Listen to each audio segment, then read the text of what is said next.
చైనాలో గబ్బిలాలు మరోసారి ప్రపంచాన్ని టెన్షన్ పెడుతున్నాయి. అత్యంత ప్రమాదకరమైన వైరస్ ని దాచిపెట్టే ప్రయత్నం చేస్తుంది చైనా. ప్రపంచాన్ని అల్లకల్లోలం చేసినటువంటి కోవిడ్ లాంటి వైరస్ అదే దేశంలో బయటపడడం ఆందోళనకి గురి చేస్తుంది. చైనాలో అచ్చం కరోనా లాంటి మరో కొత్త వైరస్ బయటపడింది. అదే స్పీడ్, అదే లక్షణాలు ఉన్న ఈ వైరస్ జంతువుల నుంచి మనుషులకు పాకే ముప్పు ఉన్నట్లు పరిశోధకులు గుర్తించారు. గబ్బిలాల్లో కనిపించిన ఈ భయంకరమైన వైరస్ ని HKU5 COVID-2 గా పిలుస్తున్నారు. ఇది COVID-19 కి కారణమైన SARS COVID-2 ని పోలి ఉందని పరిశోధనల్లో తేలినట్టు హాంకాంగ్ కు చెందిన ఓ వార్తాపత్రిక బయటపెట్టింది. గబ్బిలాల్లో కరోనా వైరస్లపైన ఎక్కువగా పరిశోధనలు చేసిన ప్రముఖ వైరాలజిస్ట్ జీ షాంగిలీ ఈ పరిశోధనకి సంబంధించిన టీంని లీడ్ చేశారు.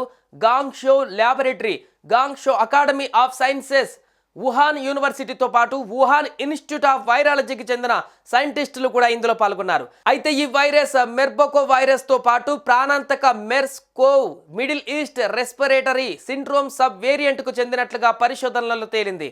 HKU5 COVID-2 అనేది నేరుగా జంతువుల నుంచి మనుషులకు వ్యాపించే ఛాన్స్ ఎక్కువగా ఉంటుందని సైంటిస్టులు హెచ్చరిస్తున్నారు. అయితే ఈ వైరస్ సామర్థ్యం COVID-19 తో పోలిస్తే తక్కువగానే ఉండవచ్చని సైంటిస్టులు అంటున్నారు.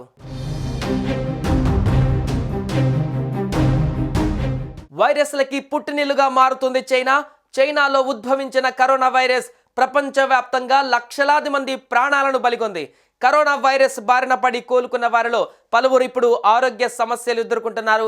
కొందరైతే కరోనా వైరస్ పేరు చెబితేనే భయపడిపోయే పరిస్థితి. నిన్న మొన్నటి దాకా HMPV వైరస్, బర్డ్ ఫ్లూ వణికిస్తే తాజాగా ప్రజలను GBS వైరస్ వణికిస్తోంది. ప్రాణాంతకమైన వ్యాధి కాకపోయినప్పటికీ ప్రజల్లో భయం మాత్రం అంచెలంచెలుగా పెరుగుతోంది. ప్రస్తుతం GBS వైరస్ వ్యాప్తి కారణంగా తెలుగు రాష్ట్రాలలో 4 మృతి చెందారు. మహారాష్ట్ర, తెలంగాణలో విజృంభించిన GBS వ్యాధి ఇప్పుడు ఏపీలో చాప కింద నీరులా వ్యాపిస్తోంది. కేసులు క్రమక్రమంగా పెరుగుతుండటంతో ఆందోళన నెలకొంది.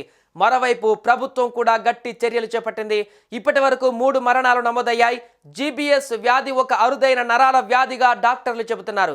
బాడీలోని రోగ నిరోధక వ్యవస్థ నరాలపై ఈ వైరస్ దాడి చేస్తుంది. ఫలితంగా కండరాల బలహీనత, గొంతు నొప్పి, నడవలేని స్థితి, అలసిపోయినట్లుగా అనిపిస్తుంది. మొదటి దశలో చికాకు, నడుము నొప్పి ఉంటుంది.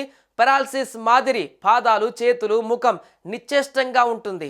చర్మంలో సూది గుచ్చినట్లుగా అనిపిస్తుంటుంది. కొన్ని కేసులలో కండరాలు పూర్తిగా పనిచేయకపోవడం, గుండె వేగం మారడం, ఊపిరితిత్తుల సమస్యలు సంభవిస్తాయి. శ్వాస తీసుకోవడంలో ఇబ్బంది ఎదురై వెంటిలేటర్ అవసరమవుతుంది. ముఖం, కంటి కండరాలపైన ప్రభావం, కొన్ని సందర్భాలలో ముఖ నరాలు ప్రభావితమవుతాయి. అయితే ఇది అంటువ్యాధి కాకపోవడంతో అంత ప్రమాదం కాదు. కానీ చైనాలో బయటపడ్డ HKU5 COVID-2 డేంజర్ గానే కనిపిస్తోంది. ఇది COVID-19 కి కారణమైన SARS COVID-2 ని పోలి ఉండడం, నేరుగా జంతువుల నుండి మనుషులకి పాకే వైరస్ కావడంతో ప్రపంచ దేశాలు ఒక్కసారిగా అలర్ట్ అయ్యాయి. దీన్ని ఎలా ఎదుర్కోవాలో అని ఆలోచిస్తున్నాయి.